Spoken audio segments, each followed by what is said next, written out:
Hey everyone, so I just wanted to make a short video telling you a little bit about the Flexcut knife strop.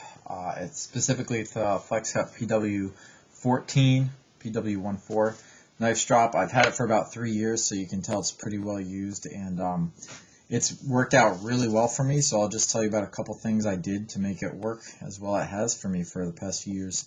So one is I made a case, just you can tell, made out of cardboard, nothing fancy, wrapped it in Gorilla Tape, fits nice and snug, so whenever I take it somewhere it's covered, I'm not getting grit or anything nasty inside.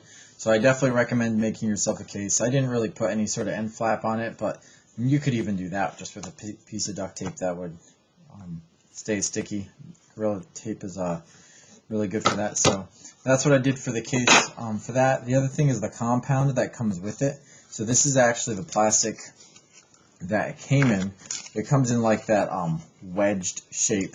So you can see I just took scissors and I cut it right out of the package that I bought this in, and I wrapped a piece of tape around it so that, and it's Gorilla Tape, it stays pretty sticky, so that I can just take that wherever, and it's a pretty easy go operation.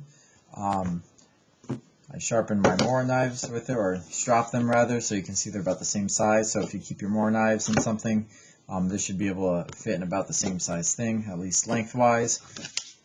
It's worked really well for me. I have a couple Beavercraft things that were given to me, but I don't really use a lot of different things all at one time, so Beavercraft things are kind of off to the side.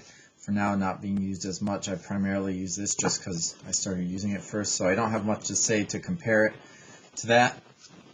But what I can say is that the compound works really well. When I strap my knives with this compound, it gets noticeably sharper. I'd say quality-wise, it's definitely held up over the past few years. I don't really have any complaints. I mean, the amount of places I've taken it and rough usage I've given this, I don't think I could ask for much more. So I definitely recommend it. And yeah, I think that's pretty much it. My little pro tip is just, make yourself a little case out of cardboard and make yourself a little thing to keep your strop in it, because you definitely don't want to get any grit, any dirt, sand, whatever. And it should work well for you if you take care of it. I think that's pretty much it. I'd recommend it. It's a good little strop, not too big, not too small, and has worked really well for me for about 3 years now.